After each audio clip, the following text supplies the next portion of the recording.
Mais uma Páscoa chega, mais uma mesa posta, mais um feriado cheio de símbolos, ovos coloridos, coelhos, risos presentes.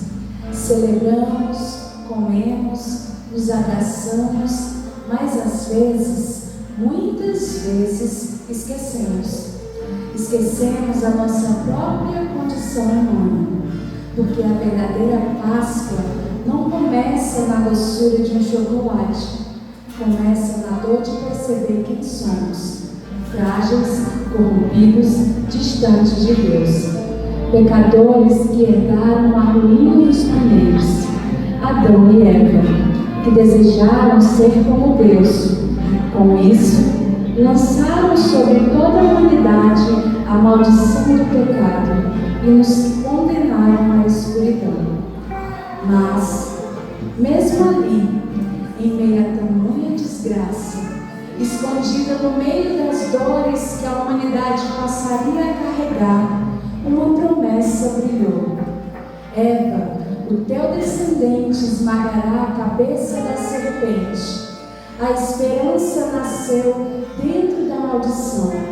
A luz acendeu mesmo no meio da sombra. E então, anos depois, um povo escravizado clama, e Deus ouve e liberta os hebreus do domínio de Faraó. No Egito, a primeira Páscoa se revela. Um cordeiro é sacrificado, uma família se reúne à mesa. Do lado de fora, o anjo da morte caminha, cumprindo a 10ª praga, a última e mais cruel, ceifando a vida de todos os primogênitos. Nenhum escaparia, do servo mais humilde ao poderoso Faraó. Todos seriam atingidos. O grito e choro ecoavam. Do lado de dentro, o sangue dos umbrais garante a vida. Foi o sangue que libertou. Foi o sacrifício que trouxe salvação. O cordeiro foi morto e a morte passou. Isso é Páscoa, não a celebração da vida fácil, mas a lembrança do sacrifício, do Deus justo, que por amor decidiu nos libertar. E já naquela noite, ele apontava para um outro cordeiro, um cordeiro perfeito, que um dia seria entregue por mim, por você.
O Messias. A palavra hebraica que significa o ungido.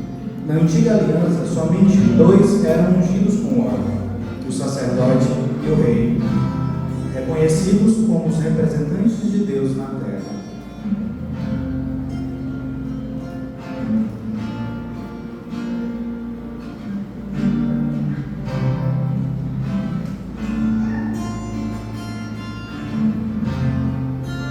Ao deixar a coroa e o peitoral, o rei e o sumo sacerdote revelam que o reino de Cristo não é desse mundo. As profecias falavam de alguém diferente, maior do que todos os sacerdotes, mais nobre do que qualquer rei. Um que viria restaurar Israel para estabelecer um novo templo e inaugurar um reino eterno de paz para toda a humanidade. Um reino descendente de Davi, o filho do homem, como diz o profeta Daniel, aquele que atrairia todas as nações, de todas as cores, de todas as vozes, de todos os lugares, unidos num só canto de adoração. Mas as profecias não falam somente sobre vitórias, liberdades ou restauração. Também falam da outra face desse reino, um servo. Um homem que carregaria todos os pecados do seu povo, desprezado, rejeitado, silenciado, ferido não por culpa sua, mas por causa dos nossos pecados. Pelas nossas dores, ele seria esmagado, quebrado, um sofrimento tamanho, desfigurado ao ponto de não poder parecer mais humano. E todos perguntariam: que pecado ele cometeu para merecer tamanha punição? Mas ele suportaria isso tudo em silêncio, como uma ovelha muda diante do abatedor, sem se defender, sem fugir, porque essa é a vontade do Pai. E por meio desse sofrimento, nos seria entregue aquilo que nunca poderíamos conquistar por nós mesmos: a paz com Deus, a paz eterna, a paz que ultrapassa todo entendimento.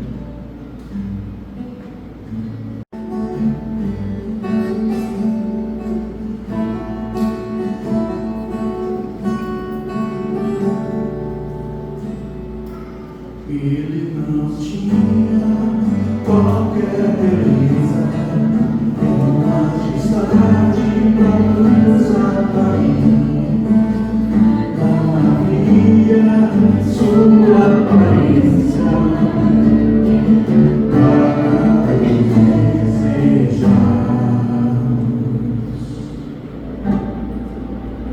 mas rejeitado entre os homens, ainda assim carregou nossas dores. O seu castigo nos traz paz, e a esperança não se esvai. A oferta pela culpa ele ofereceu para satisfazer o Criador. Ele morreu para que sua luz em nós pudesse brilhar. O Filho do amor se entregou em nosso lugar.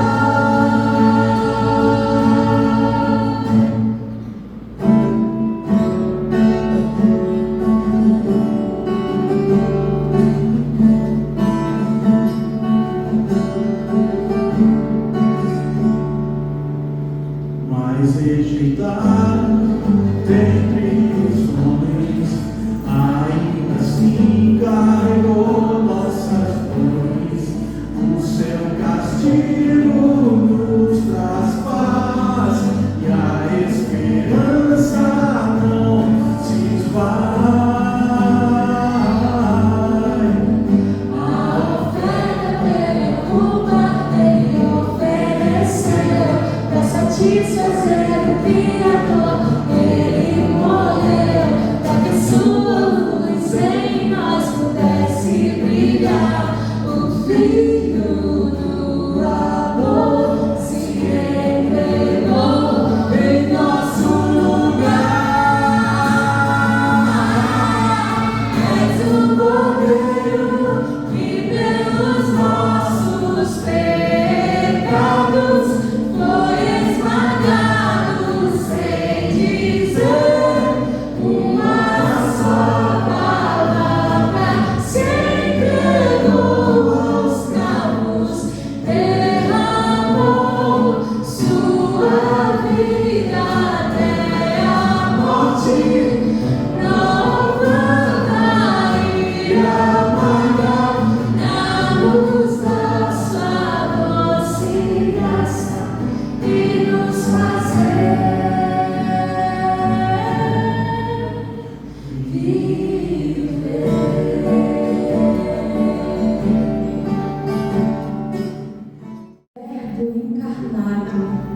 a esperança que finalmente chegou. O Deus imensurável e glorioso, que se fez carne e se fez homem. Ele, o Criador do universo, escolheu abandonar seu trono celestial, se rebaixando à fragilidade humana. Deixou o esplendor da eternidade para caminhar entre nós, seres limitados, poeira do chão. Ele viveu o que nós vivemos, a fome que corrói, o cansaço que pesa, o calor implacável do sol. Sentiu a dor das feridas, o peso da solidão e da rejeição. Ele experimentou a angústia de ser humano, a tentação do pecado, mas saiu vitorioso. Ele, sem pecado, venceu por amor, para que nós, tão fracos e falhos, pudéssemos ser resgatados. Mas o amor, esse amor, não se contenta com palavras, não é um amor vazio que se esconde em promessas não cumpridas. O amor de Jesus é um amor que se faz ação. Ele se fez carne, se fez sacrifício, se fez cura, se fez redenção. Ele amou aquele cego à beira do caminho, que clamou: Filho de Davi, tem misericórdia de mim. Ele amou aquele homem que há 38 anos estava paralisado e abandonado, que vivia como um mendigo, mas que finalmente encontrou esperança nos seus olhos. Ele amou a mulher que por anos padeceu de uma doença incurável, que gastou tudo que tinha, mas nunca perdeu a fé. Ele amou o soldado romano, o inimigo que em sua humildade sabia que não era digno, mas se lançou aos pés de Jesus, reconhecendo o Mestre. Ele amou a multidão faminta, que não apenas ansiava pelas palavras de vida, mas também pelo pão que alimentaria seus corpos. Ele amou cada um desses e ama cada um de nós, mesmo em nossa miséria, em nosso egoísmo, em nossas falhas. E o mais profundo, o mais revelador, é que esse amor demanda uma resposta. Ele nos ama, mas nós somos chamados a retribuir. Esse amor exige uma ação de nossa parte, a adoração, a entrega, o compromisso de seguir seus passos, de viver como Ele viveu. Não podemos mais continuar inertes diante desse amor. Ele não se deu por palavras, Ele se deu por ações, e agora somos desafiados a fazer o mesmo. Adorar não é só uma canção e um estilo de vida, é um ato de entrega. Ele amou cada um de nós com uma intensidade que vai além da compreensão humana. E agora Ele nos chama a fazer mais do que acreditar. Ele nos chama a responder, a nos render, a adorá-lo. Não com palavras vazias, mas com nossa vida, com nossa adoração verdadeira, com ações que manifestam o que sentimos em nossos corações. Pois Ele, o Rei da Glória, o ungido de Deus, merece toda a honra, toda a glória e toda a adoração. Bendito é o Rei que se fez servo para nos salvar, que se entregou completamente, que carrega a nossa esperança. Agora, diante desse amor incomparável, nossa resposta é simples, mas eterna. Bendito seja o Rei.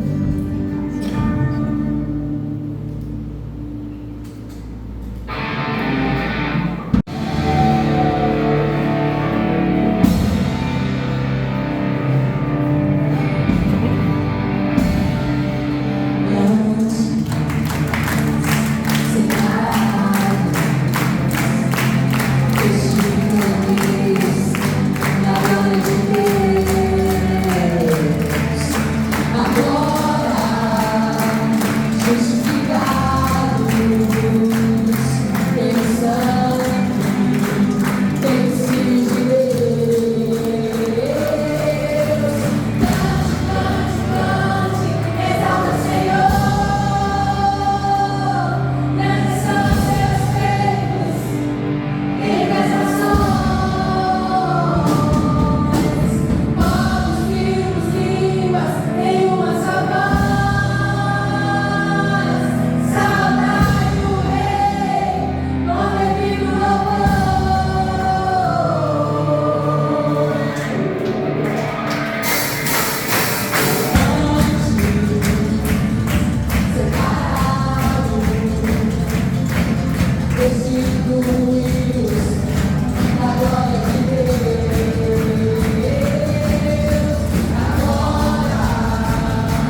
conheciam o autor da vida. Estudavam profecias por décadas, mas não viram o Messias bem diante dos seus olhos. Criticavam Jesus por curar no sábado, como se a compaixão tivesse hora marcada. Rejeitaram por se aproximar de um leproso, como se a santidade de Deus pudesse ser contaminada. Mas foi exatamente o contrário. Tudo que ele tocava era purificado. Talvez por isso rejeitado, porque deixar-se ser tocado por ele significava admitir que estava sujo. E isso ele jamais acreditou. Outros o seguiam por interesse, pelo comunicado, pelos sinais, pela esperança de um milagre, pela sua companhia no gênio da lâmpada, mas o seu coração nunca se deixava transformar. Queriam Jesus sujo, não o Senhor. Queriam seus milagres, e não suas palavras. Queriam sentir a comida que ele podia multiplicar, e não das palavras que ele podia encher suas águas. Queriam a cura da sua doença, mas esqueciam da maior doença, aquela que corrói a alma. E nós? Onde nós nos encaixamos nessa história? Será que também nos escondemos atrás de uma capa de religiosidade?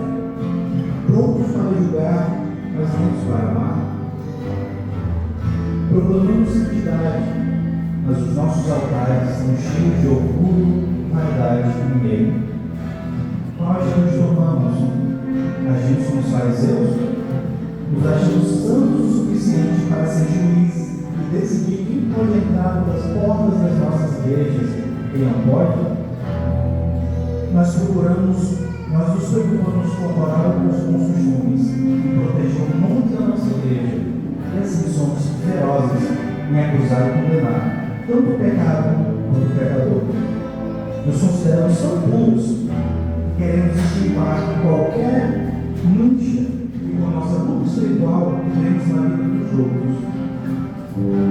Será que não falamos, não queremos aqui pessoas impuras? Afinal, elas podem contaminar esse ambiente, esse chão, essas cadeiras, esse altar. E quando, na verdade, o nosso coração é o mais apodrecido dos fundos, o mais contaminado dos outros. Será que a nossa especialidade é fingir santidade? Ou será que buscamos Jesus quando nos convém, como se ele fosse um pronto socorro da alma, mas não o rei que governa o nosso coração? Recebemos a sua bênção, mas viramos as costas quando ele estende a sua mão. Mesmo assim, ele permanece nos braços da misericórdia. Sempre. E nesse contraste brutal, eu lembro de Simeão, um homem simples, esquecido nas páginas da história. Dele sabemos somente duas coisas: o seu nome e Deus.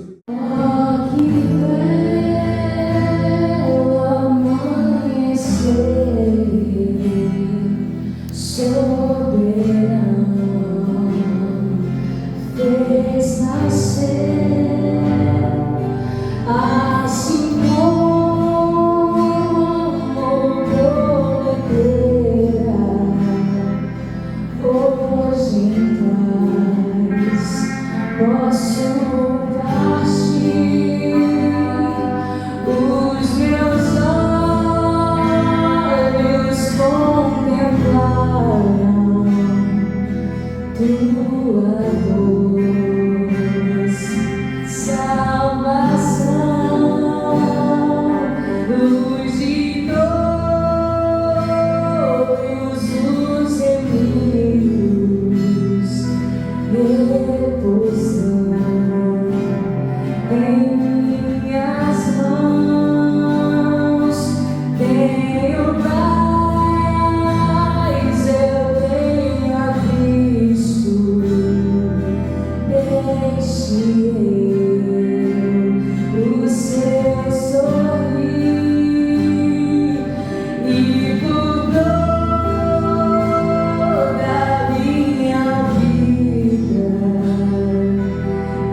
cruz confiarei.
A noite cai e a escuridão já não é só do céu, é da alma, do tempo, do destino. Jesus se senta à mesa com os seus amigos. É a última ceia e eles nem sabiam. O pão é partido. Este é o meu corpo, entregue por vós. O vinho derramado. Este é o meu sangue, vertido por amor. E entre os 12, um olhar escorrega, um coração que já se vendeu. Judas, presente à mesa do amor, com o bolso cheio de traição. Mas mesmo ali, o mestre reparte. Mesmo ali, o cordeiro convida. Como se dissesse: Judas, esse sacrifício também é para você. Pena que você não entendeu. Depois, a noite segue ao jardim de Getsemane, onde as oliveiras testemunham o esmagar da alma do Salvador. Ali, Jesus ora, chora, sangra. A alma em agonia, pesando o cálice amargo que está prestes a beber. E ele pede: Pai, se possível, afasta de mim esse cálice. Mas o amor não foge. E o amor não negocia com a cruz. Enquanto isso, os discípulos dormem. Os olhos pesados, o espírito disposto, a carne fraca. E o Filho de Deus ora sozinho. Sangue misturado com suor. Dor misturada com obediência. Logo, passos se aproximam. Tochas cortam a escuridão. E à frente, Judas, o beijo que trai, o símbolo do afeto usado como punhal. Jesus é levado, arrastado, abandonado. Os discípulos fogem. Pedro, o impulsivo, o corajoso, o que jurava morrer com ele, o nega. Uma vez, 2 vezes, 3. E o galo canta. E o coração se parte. Diante do sinédrio, os líderes religiosos já decidiram. Ele deve morrer. Jesus, o Verbo eterno, cala. E o silêncio dele fere mais do que qualquer palavra. Eles querem sangue, querem vingança, querem manter o poder. Levam a Pilatos, o governador romano, que é inocência, mas teme a multidão. E a multidão, a mesma que dizia Hosana, agora grita: soltem Barrabás, crucifica Jesus. Pilatos lava as mãos, mas não lava o coração. E então os soldados se divertem. Riem, humilham, coroam o rei com espinhos, batem sobre sua cabeça, zombam: salve, rei dos judeus! E os chicotes caem, e caem, e caem. Pedaços de pele voam, a carne se abre, os ossos aparecem, o sangue cobre tudo, desfigurado, irreconhecível. E mesmo assim, ele caminha, carregando a cruz, o peso do mundo. Cai, levanta. Getsemane foi que meu Jesus orou, se entregando ao Pai mais uma vez. Ô rei dos judeus, cuida! Não tem o dia todo! Ô rei! Crucifica! Esse é o filho de Deus!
absoluta, o silêncio do céu.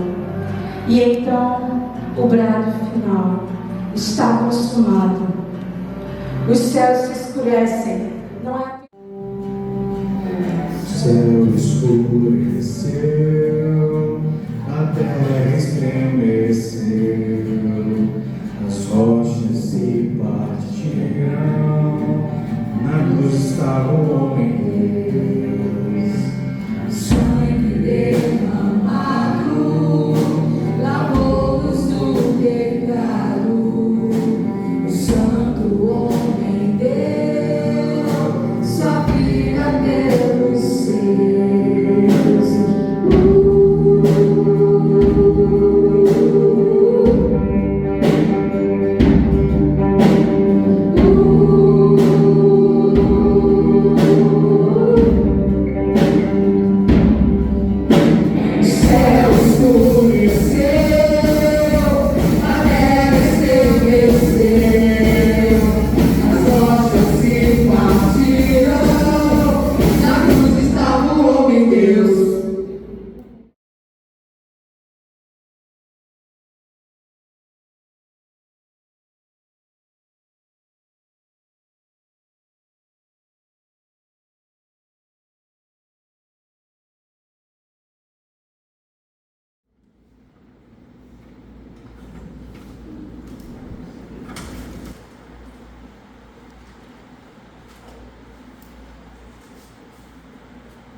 Não tenho medo.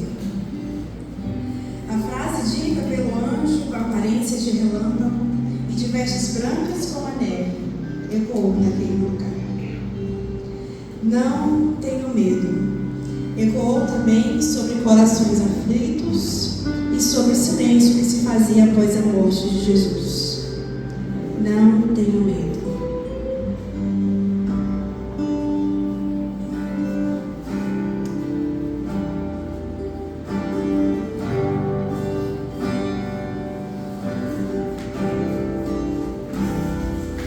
Com a melodia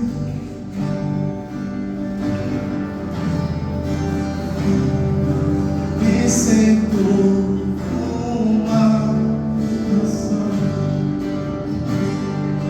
que me libertou dos meus inimigos, dos meus medos, me salvou. Eu não sou mais escravo do medo, eu sou filho de Deus. Eu não sou mais escravo do medo, eu sou filho de Deus.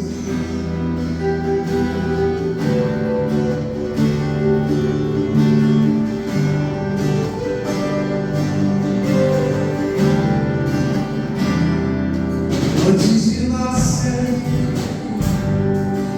escolhi do fogo o meu nome me chamou. De novo nasci em sua família, o seu sangue me lavou. Eu não sou mais escravo.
Eu não sou mais escravo do medo.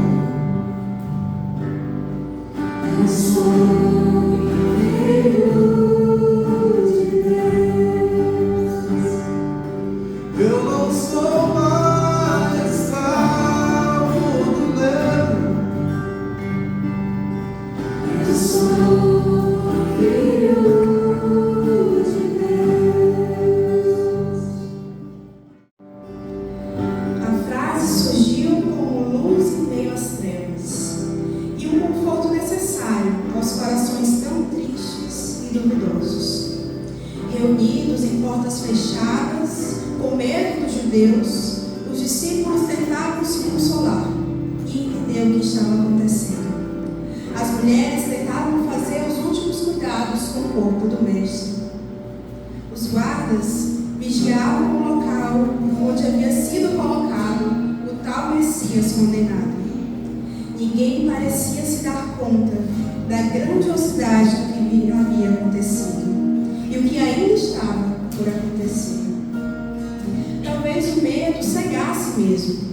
Talvez as cenas vistas no dia da crucificação foram fortes demais, humilhantes demais, sofridas demais. Talvez o medo fosse o único sentimento esperado diante de tamanha maldade. O silêncio ensurdecedor realçava o temor de um futuro incerto. Fazia questionar tudo quanto havia acontecido antes. Como pode o rei ter sido morto em uma cruz? Que rei é esse? Silêncio. Era difícil responder essa pergunta.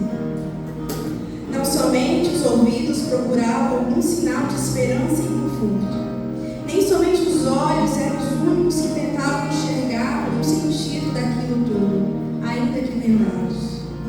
Mas as bocas, sim, as bocas, se preenchiam do sabor amargo que a morte trouxera.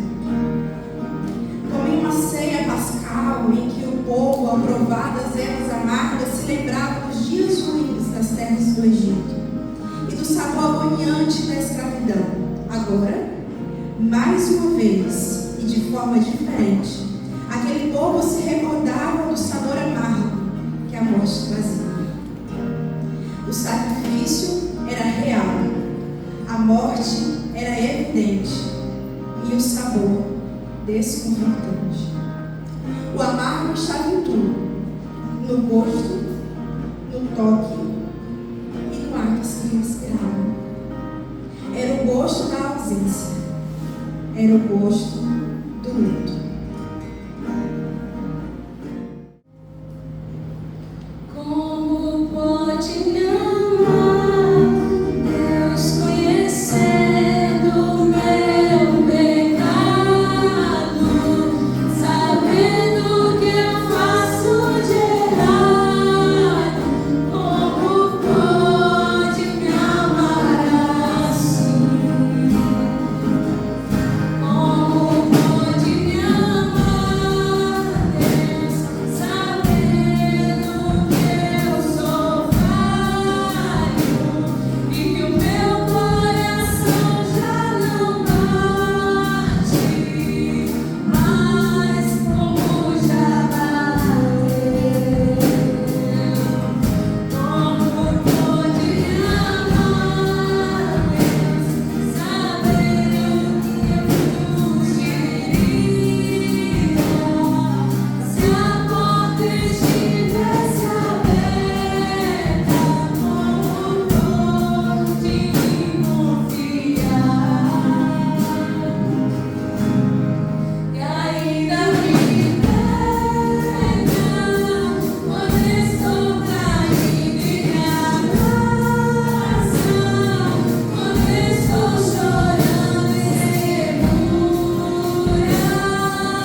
sofrimento, mais uma vez, era provado por aqueles que tanto buscavam a esperança. Era difícil de ser sentido. Dessa vez, não recordavam do sofrimento que a escravidão lhes causou na terra do Egito, mas lembravam do maior sofrimento que seus olhos poderiam ter visto. Era o sabor da injustiça, da desesperança, do medo e da incerteza. Prova, sinta e relembre também desse momento. Pode falar.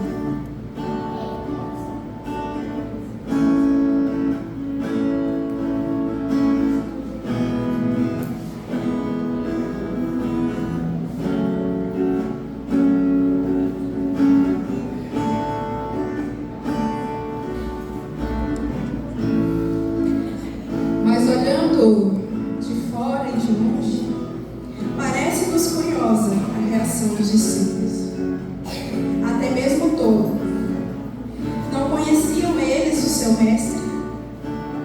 Não haviam visto por acaso cegos retomarem sua visão, coxos andarem, espíritos malignos partirem em retirada ao som da voz de Jesus, mulheres sendo curadas, homens andando sobre as águas?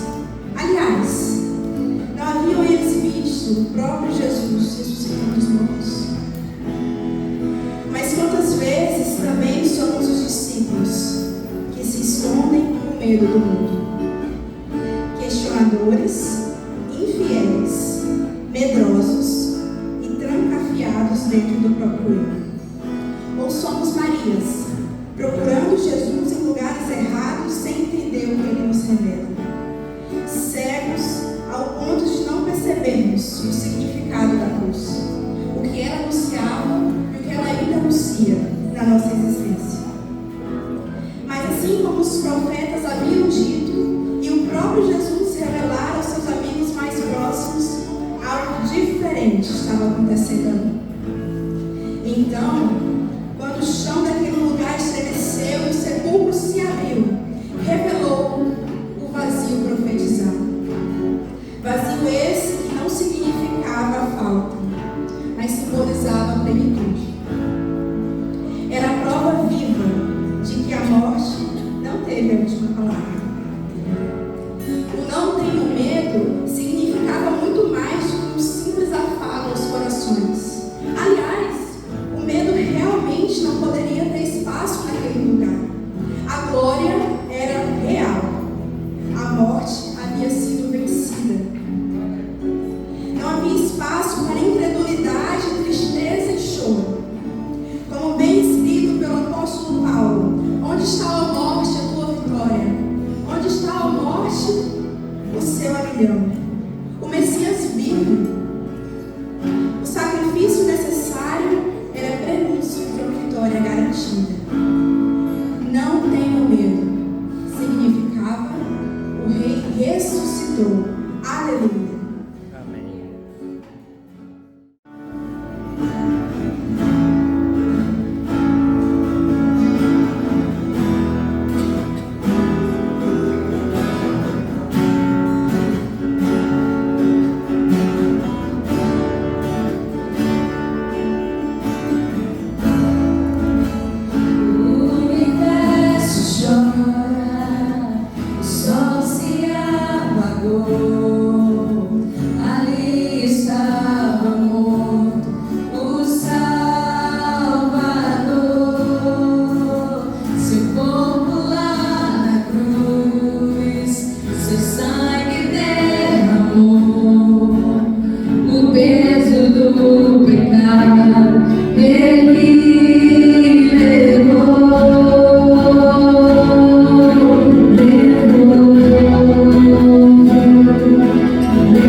corriam para levar a boa notícia aos discípulos. As mulheres agora tiveram o que pode se chamar de maior encontro das suas vidas.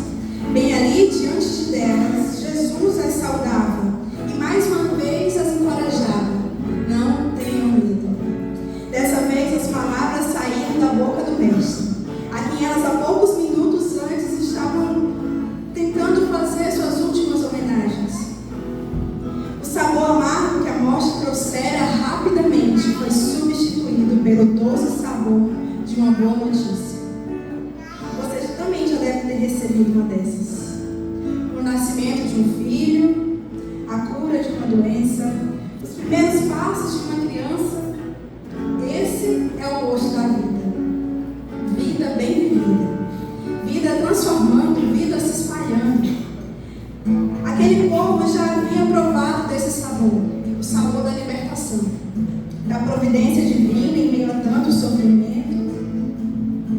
Em ceias judaicas, o mel tinha esse propósito: lembrar do doce sabor da promessa feita por Deus e da libertação da escravidão.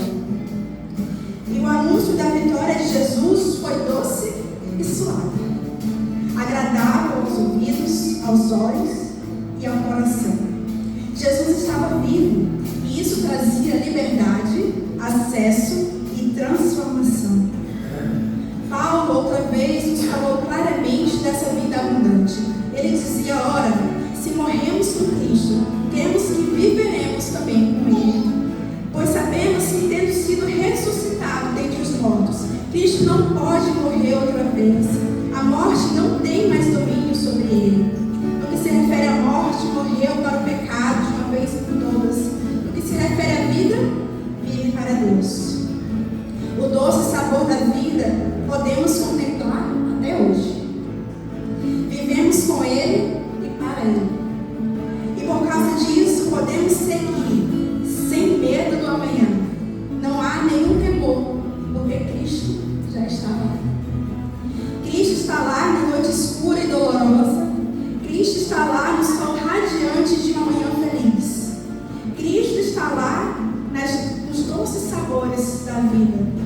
Cristo está lá nos amargos difíceis de serem provados. Cristo está lá com você, presente, evidente, vivo. E com isso, nada mais pode nos separar do amor de Deus. E se você ainda tinha alguma dúvida sobre isso, preste bem atenção. Nem a morte, nem a vida, nem anjos ou demônios, nem o presente, nem o futuro. Nada pode nos separar do amor de Deus. Nem qualquer altura, nem qualquer profundidade ou qualquer criatura existente nesse mundo. Cristo venceu tudo que poderia te separar desse amor. Cristo venceu o pecado. Cristo venceu a morte. A morte que era nossa por merecimento, Ele tomou por amor. Essa é a nossa grande esperança. Essa é a luz que ilumina a nossa existência. É o que nos garante uma eternidade. O véu rasgado é a prova de que já não há mais separação. Onde somente os sacerdotes poderiam colocar os pés, agora é acessado por todos. O preço já foi pago. O sangue derramado sussurra o perdão. O véu rasgado mostra que o altar está aberto, o caminho está livre e o Pai está de braços estendidos. A presença que antes era inalcançável, agora habita dentro de nós. Esse é o milagre, esse é o amor, esse é o Cristo vivo e que nos chama para perto. Sem medo, sem culpa, apenas graça, apenas vida.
aos outros o que aconteceu.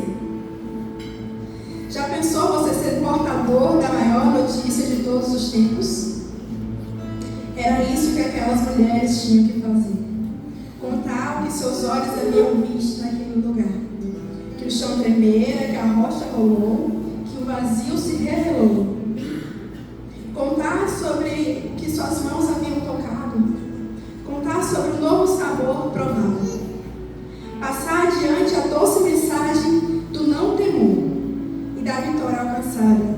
Dizer, ei, a morte perdeu. O Messias cumpriu sua missão.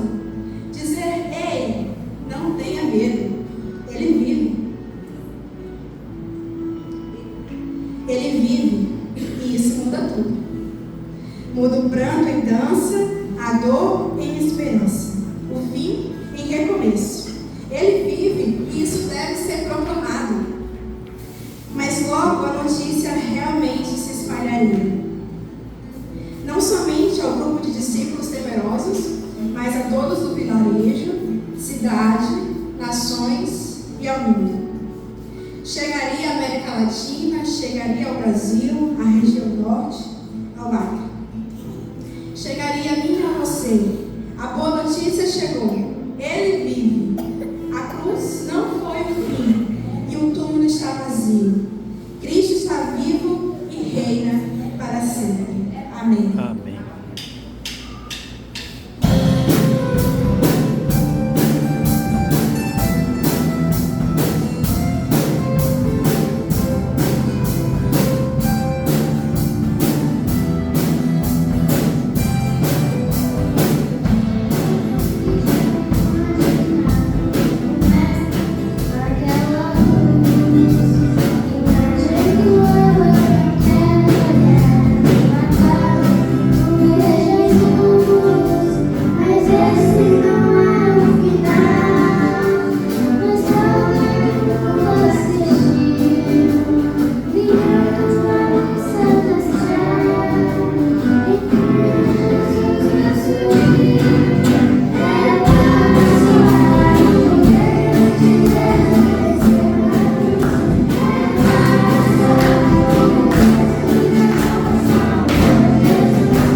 nossos olhos, vamos falar com nosso Pai.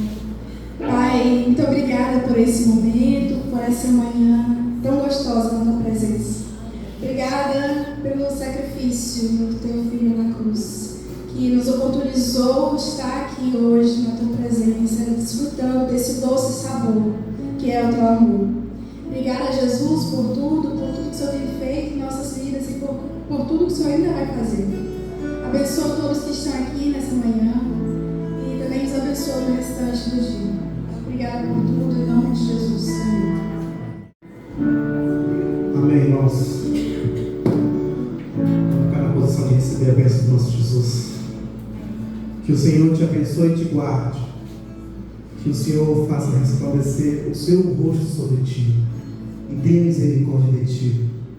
Que o Senhor sobre ti levante o seu rosto e te dê a paz. Em nome de Jesus. Amém.